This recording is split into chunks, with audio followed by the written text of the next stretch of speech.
G'day, it's winter, it's cold, I'm in the edit studio, it's time for a rant.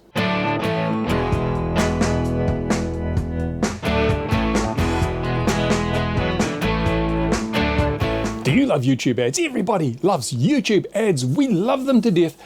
And boy, if you are a YouTube ad lover, have I got good news for you, because there's gonna be a lot more of them. Now, I made a video recently complaining about the level of mid-roll advertising on YouTube at the moment. Creators have gone crazy and just filled their videos with mid-rolls, and YouTube's doubled up on every slot to put 2 unskippable mid-rolls in quite a lot of the time. So yeah, what could be worse than that? Well, this morning I got an email from YouTube telling me that, hey, good news, creator. Because previously, if you wanted to put mid-rolls in a video, it had to be at least 10 minutes long. And as I said in my last video on the subject, a lot of creators were padding their videos out to make them just over 10 minutes so they could load them up with mid-rolls and make lots of money. And now YouTube has said, well, hey, good news, because now the threshold for putting mid-rolls in, we're going to drop it. We're going to drop it from 10 minutes down to 8 minutes. So if you make an 8-minute video, you can still put mid-rolls in. Woohoo! Oh, guys, as a consumer, as a viewer of YouTube videos, my first thought was, oh, but then I realized it's worse. It gets worse than that, because if you're someone like me who has a massive opposition to mid-rolls, I don't use mid-rolls because I don't want to inflict the scourge of mid-rolls on my viewers. If someone is kind enough to watch one of my videos, I don't want them getting totally peed off because every 3 minutes there's 30 seconds of unskippable advertising. No, there's an exchange goes on here. When you watch a YouTube video, there's a value exchange. Now, you're getting something that's hopefully entertaining or informative or just interesting. That's what you get. That's the value you get from the YouTube video. And in return, you watch a couple of ads, a couple of pre-roll ads or something. And that's the value you give to YouTube and to the person that created the video, because they share the revenue from those ads. So there's an exchange of values, right? Everyone, if you build a relationship where the value exchange is even, so both parties are benefiting to the same amount, it becomes a long-lasting relationship. It's something sustainable over a long period of time because everyone feels like they've got a good deal. But when you skew that balance, as has happened recently with YouTube doubling up on the number of ads and creators loading their videos up with ads, well, the balance becomes rather imbalanced. And that means a lot of people like myself, when they come across a video that's obviously going to have mid-rolls every 3 minutes, I just click away. And I often leave a comment saying, look, too many ads, I'm not watching. And if it's someone I've been subscribed to, I say, I'm unsubscribing. And I do, I unsubscribe. If a creator gets so greedy that they're going to make the viewing experience unbalanced to that extent, I'm not interested. There's plenty of other stuff on YouTube.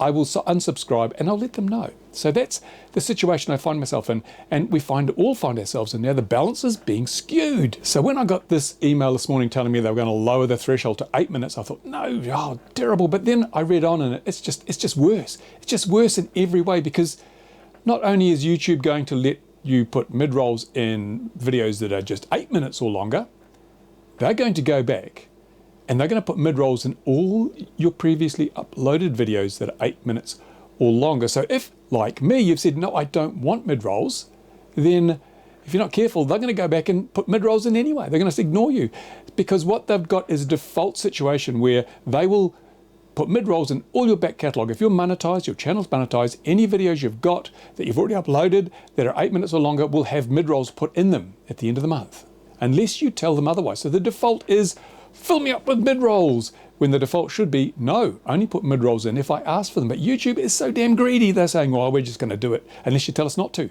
No, that's not what I signed up for.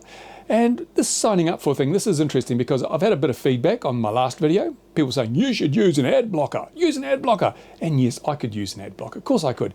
Anyone could use an ad blocker. But as I said, there's a balance, there's a value exchange going on here.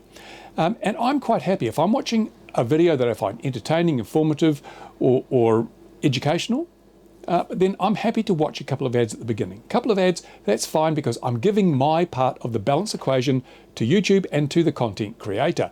They've spent time creating the video. I'm a content creator. I know it's really, really expensive and time intensive to create content. I've spent so much money in the last few years. I just bought a new camera, $3,000. I bought a computer, a couple of $1,000. I've just bought a new microphone, more money. I bought a digitizing tablet. All the things you've got to buy to keep your content fresh and attractive cost a lot of money. And then making videos costs a lot of time, and time is money. So I'm heavily vested in the YouTube creator community, and it's my full-time job. So I feel that I feel grateful to people that watch the ads before my videos, because they are helping me to pay my bills. So that's why I watch the ads before other creators' videos, because it helps them pay their bills. It's just that value exchange. Now, if I put an ad blocker on my browser or on my phone or whatever, I'm depriving them of the revenue that they deserve for making the content. I'm effectively saying, oh, your content's not worth anything, I'm going to watch it without any form of payment. And that's unfair, that's unreasonable. I wouldn't do it to another creator because I wouldn't want other people doing it to me. Now, you might want to put an ad blocker in, that's your choice. I'm not going to criticize you for it. These are my principles. This is the way I see things, and I realize everybody's different. You may have no problems at all with fitting ad blockers and saying, well, if you didn't want people to watch your videos, you shouldn't have put them on YouTube. And that's a fair enough perspective, but I take a somewhat different view because I'm someone who's affected by ad blockers. And it's all very well saying, well, you know, I'll only use ad blockers on the bad videos which got too many mid-rolls, but you can't do that. It's all or nothing as far as I can see with most ad blockers. You either block YouTube or you don't. So yeah, you might feel justified in putting ad blockers on to stop those horrible mid-roll, videos, but at the same time you're harming creators like myself who rely on those two pre-rolls, the only ads in the videos, the two pre-rolls, maybe some at the end, I don't know, but nothing in the middle of the video. We rely on that, or I rely on that, to make it possible to make the videos that you're watching, like the one you're watching now. So it's a kind of it's a decision you have to make. I won't criticize you for it, but yeah, everyone has a different outlook. That's why I don't use an ad blocker. Now, the other thing that people have said to me in comments on that other video was, well, if you don't like the heat, get out of the kitchen. If you're not happy with YouTube, then go use another platform. Stop grizzling, and that would be valid except for one thing. When I started monetizing my videos, it was a long, long time ago. I was happily doing other things, and YouTube tapped me on the shoulder and said, hey, would you like to monetize your videos? Would you like to become a part of the YouTube Partner Program? Because at that stage, you didn't apply for it. They chose you. You had to have a channel that had been around for a while, it was producing good content, it was popular, and you were uploading regularly. And then they tapped you on the shoulder and said, hey, would you like to come into this exclusive club of YouTube channel partners, YouTube partners? And I said, yes, please, that'd be great. And within 6 months, I was earning enough money to say, hey, I'm going to do this full time. And YouTube has been encouraging people to commit to the platform, become a partner with us, and you can have a career on YouTube. And hey, that's what they promised us. That's what they said we could do. So I want to hold them to the promise. I really want to hold them to the promise.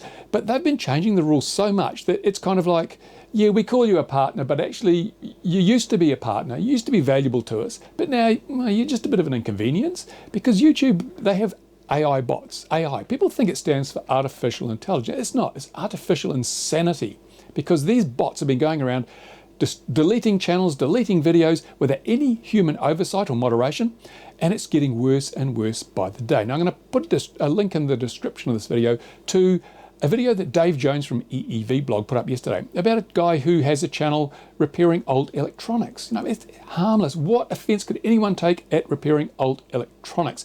He's not promoting products. He's not trying to scam people. He's not talking about contentious or sensitive issues. But the artificial insanity bots at YouTube deleted his channel overnight. No warnings, no community guideline strikes. Gone. Woke up. No channel. Why? Why? He'd been doing this since 2006. And they just wiped him off the face of the platform. And they said it was for scams and deceptive practices. How on earth did they work that out? There was nothing on this channel, as far as I'm aware, that fitted that description. But the artificial insanity bots just decided, don't like you, goodbye. It may have been a word he spoke somewhere. It may have been a comment that someone left on his video. Someone may have just decided to get rid of him by filing baseless complaints, but nobody oversees this thing. It's all done by the artificial insanity.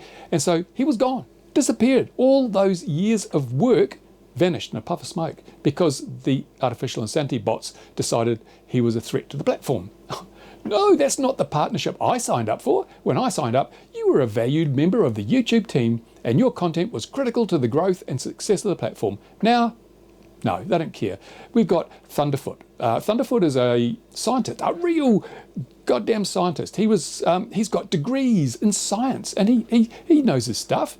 And he had a video removed from the platform yesterday because it contained too many inconvenient facts. I think that's what it was anyway. It was A politician in the USA made a video making certain claims about face masks and how that they reduced your oxygen levels. And he did some bad science. He used some bad science. Thunderfoot took a look at the video. He debunked it. He showed how the science this guy was using was bad. He went through and used his own equipment, much higher quality equipment, to prove that, hey, this is why the video that the politician made was wrong. He got his video taken down. Why? YouTube has been telling us, oh, we don't want people spreading disinformation on our platform, yet they took down the video that had the scientific facts and evidence proving another video was disinformation and left the disinformation video up. What's going on? The artificial insanity is getting so insane now, it is beyond a joke. And as I say, now we're going to have this problem, floods and floods of ads, because I suspect when most content creators get this email from YouTube saying, hey, we're going to monetize your back catalogue, we're going to put mid-rolls in all your old videos that didn't previously qualify for mid-rolls, and the ones where you didn't put mid-roll on, they're going to go, woo, money, money, wow, fantastic, going to make more money. But they're wrong. They're wrong. No one's going to make more money out of this. Nobody will make more money out of this move by YouTube, and I'll tell you why. It's really simple. It's basic economics. The value of a product is dependent on two things: supply and demand. There's two aspects. The greater the supply, if the demand remains stable, then the lower the price. You have a glut. The market sees a glut, and therefore prices drop, and prices are reduced to try and clear that excess catalogue of product. By the same token, if you've got a drop in demand, then the price will also drop, because again, the supply exceeds the demand. Unless those two things are in balance, prices will fall. If supply increases or demand reduces, prices will drop. And that's what's happened way back in the early days. As I said, when I first became a YouTube channel partner, I made a good living out of YouTube. And this was when I had far fewer videos, far fewer subscribers, far fewer views on a monthly basis, but I made a really good living because there wasn't much ad space on YouTube, so advertisers had to pay a premium for that space. When someone put an ad on my videos, they had to pay a good amount of money for it, and I got to share that money, so I was happy. Then YouTube made the silly mistake of saying anyone can monetize their videos, and suddenly just about every video on YouTube was carrying ads. So previously we had a limited supply and a big demand, which meant the price was high for advertising. Advertisers paid a lot of money, I got to share that money, YouTube got to share that money, and everyone was sweet. And then YouTube said, whoa, we're going to put the supply way up here, we're going to make every video monetizable. And that meant that the price dropped. The amount that people had to pay for ads was vastly reduced. And so even though I was getting more views and there were more ads being shown on my videos because they had more views, I got less money. In fact, I earn a third now of what I did when I first started in the partner program. Even though my subscriber base has grown by a factor of 10 and I'm getting far more video views than I ever used to, my income from ad share has gone down to just a third of what it was. I couldn't live on my ad share revenue anymore. I used to be able to live on it quite happily. It's only because of my Patreon supporters I can continue to do this full time, because YouTube distorted the market. They basically boosted the supply of advertising space so high that the bum fell out of the price. And that was their choice. It's their platform. They can do what they like. But they're going to do it again. They're about to do it again. And as a creator, I'm going to see my ad rates drop even lower. And every creator is going to be in the same situation. Their ad rate's going to drop even lower, because suddenly we're going to have this massive amount of back catalogue videos that are going to have mid-rolls thrown in them.